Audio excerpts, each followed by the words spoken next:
Question number 16 is a bit of a new question, and I just wanted to correct something here.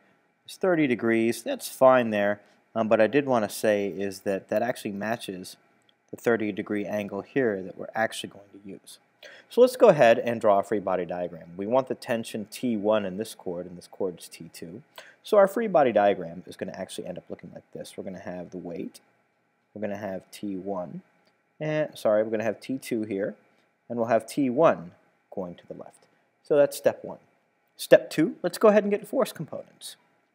So I'll have T2x equals T2 times the cosine of 30. I'll have T2y equals T2 times the sine of 30. And so when I write everything out that needs to be written, I'm going to get 0.87 T2 and 0.5 T2 for my respective force components.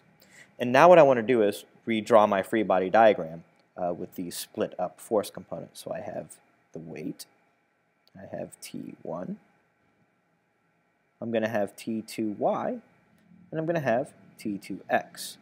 And now what I'm going to do is I'm going to go ahead and I'm going to balance forces in each direction. So this is now step 3. In the x direction I have T2x balances the tension to the left. Some of you might have written it directly like this. And so let me go ahead and plug in what I can. I'll have 0.87 T2 equals T1. Now here's the deal.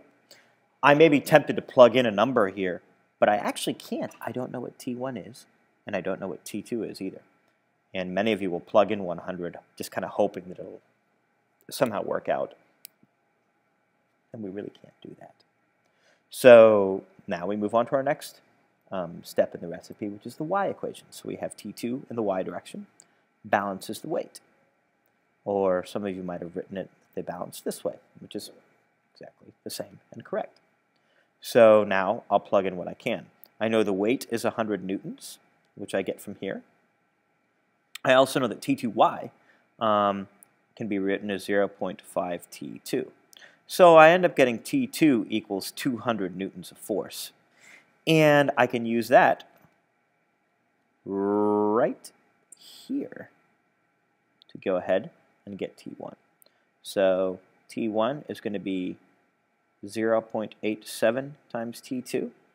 And it's going to work out to be about 173 newtons of force. So that's question number 16.